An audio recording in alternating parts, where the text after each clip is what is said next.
Mwenda and country manager for Terumo BCT. Yes. And Terumo BCT is part of the bigger Terumo Corporation. And so we are headquartered out of Nairobi for Middle Africa, which is the region I run. It's the 26 countries east to west from Nairobi. And we report to Brussels in Belgium. And our head office is in Lakewood, Colorado. But globally, for the full Terumo Corporation, we are headquartered out of Japan. Yeah, and so Terumo BCT is Terumo Blood and Cell Technologies, and we pride ourselves in that we unlock the potential of blood. Oh, yes. Yeah. Tell us a bit about the potential in blood that you guys unravel. Exactly, yeah, thank you. So, often we think of blood as one component. But we often forget that blood consists of different components. So there's platelets, there's red blood cells, there's plasma. Typically, we have plasma-derived products, like the factor 8 for hemophiliacs and other factors also that are used to treat various diseases. At the same time, we know that red blood cells are critical for sickle cell patients. And so our devices also separate that and still take the red blood cells through what we call a red blood cell exchange to treat the typical sickle cell disease patients. Of course, we have our automated collection devices like the trimmer device, which collects platelets only. Cancer is a growing issue in Africa, and platelets are heavily used to treat oncology patients. So that is how we end up unlocking the potential of blood. So blood can be transfused as whole blood, but is also transfused as components. If you look at Africa, what is the trend? Is it that still we are doing lots of whole blood transfusion? And if there is any change, how are we changing with the times? Indeed, we still transfuse a lot of whole blood. A lot of blood centers are still run under the public system. We also have a very vast continent. It's just the nature of the geography. A lot of places where the requirement for blood is very dire are quite remote. And so typically what happens is that blood is collected whole and transfused whole. Bigger requirements being for mothers, maternal health, big need. And then of course pediatrics, with malaria being a very predominant aspect across the continent. But slowly we are seeing centers of excellence coming up. We are seeing places like Rwanda doing a tremendous job in separation, in using newer technologies. South Africa, of course, is way ahead of the curve. Our North African brothers are ahead of the curve.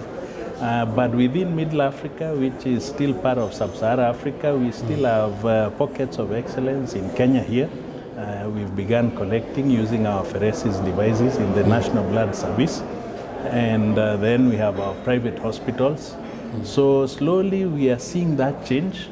But as I said earlier, the demand for blood is so dire that our call always is that we donate blood.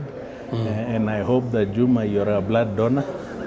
But we look forward to bringing you on that side. Yes. Yeah. Now, I listened to the presentation in the morning from the lady Nduku from National Blood Service, yes. From the Kenya National Blood Service. So there are some good progress. Yeah. Like last year, they probably doubled the collection. Exactly. Which was very good. It was a tremendous year. But at the same time, the disruptions brought by things like COVID. Yeah. And the fact that Africa, largely, the region that you're handling is fairly hot. Supply chain issues. Yeah. There is the opportunity to separate the blood into various components, but also the technologies around supply chain. Yeah. Yeah. How is that still in Africa, this Middle Africa that we are talking about? And what gaps could be addressed by the private sector? Yeah. Actually, indeed, and thank you, that's a very good question. Supply chains are a big issue. And of course, if you think of red blood cells, if you collect them, you have to store them between 2 and 8 degrees. platelets, the same thing. You not only collect, you have to store at the optimal temperature, but at the same time they need agitation, so you need devices to keep them agitated. There is often a joke around the continent that because we move with cars on very bad roads, the agitation is not an issue. But yes, it is a major issue. And so fortunately for Terumo, we also have a division that has cold chain products, so the fridges, the freezers, the platelet agitators, and that is something we are seeing increasingly from our customers. But the challenge, of course, being electricity supply, remote aspect of most of these places. You also need monitoring remotely, and I'm glad to say some of our devices have GSM connections through a SIM card, and so they can be monitored remotely. But indeed, as you mentioned, it's a challenge, and it's an issue that you notice as you travel around the continent. You find all these old freezers that are discarded. Oh, yes. And so the challenge becomes that they collect blood and transfuse immediately. They cannot store for long. But it's critical that as we go along, that governments are able to find a way to either make those supply chains efficient as a standalone, or build up that capacity within the countries to ensure that servicing, maintenance is carried out for some of these devices. So a big issue, critical. Our temperatures are high across the continent. Most places don't have pleasant weather like Nairobi. Yes. And so a key issue that must be looked into here. Now, into the future for Terumo in the continent, even if you just focus on the 26 countries, what would be your focus really, and what are some of the things you probably want to achieve in the next 5 years plus? Yeah. So one is we always say that we would be happy when we see blood, adequate and safe blood being available for everyone. And so that's one of our key pushes. We really want to work on donor management to ensure that there are adequate donors, because at the end of the day we can sell equipment, but without donors then it means we've really not achieved much. And so the Nairobi Center was actually set up as a training center. So the plan being that our key stakeholders, our customers come here, we train them on using our devices. We train also on donor management. At the end of the day, we get nothing back financially when we train them on donor management, because we are just enhancing their practices to ensure that they can get optimal donors, get donors at the right time. If you think of it across the continent, the typical donor is a high school student. And so most blood banks go to the high schools and urge the young people to donate. But then once that child is out of high school or turns 18 and goes to campus, they disappear. And so again, we go back to high school donors.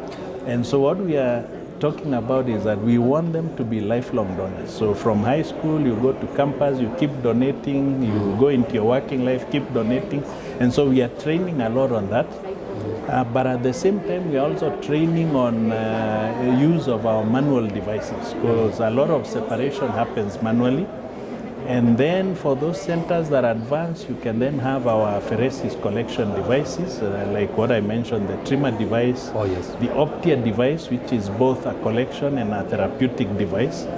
And then also on the aspect of preventive and curative maintenance, because that's another big challenge across the continent. It's easy to buy equipment, but to keep it maintained, and so work with biomedical engineers at customer sites, train them, continue training them on best practice, and eventually also work with our partners to grow the centers to where there is good connectivity. So these devices have a lot of data coming out of them, which can be help now centers to collect more efficiently, to keep better data. And so that's our big push. So we can say it's anchored on training and education, and then growth of best practice as we go forward.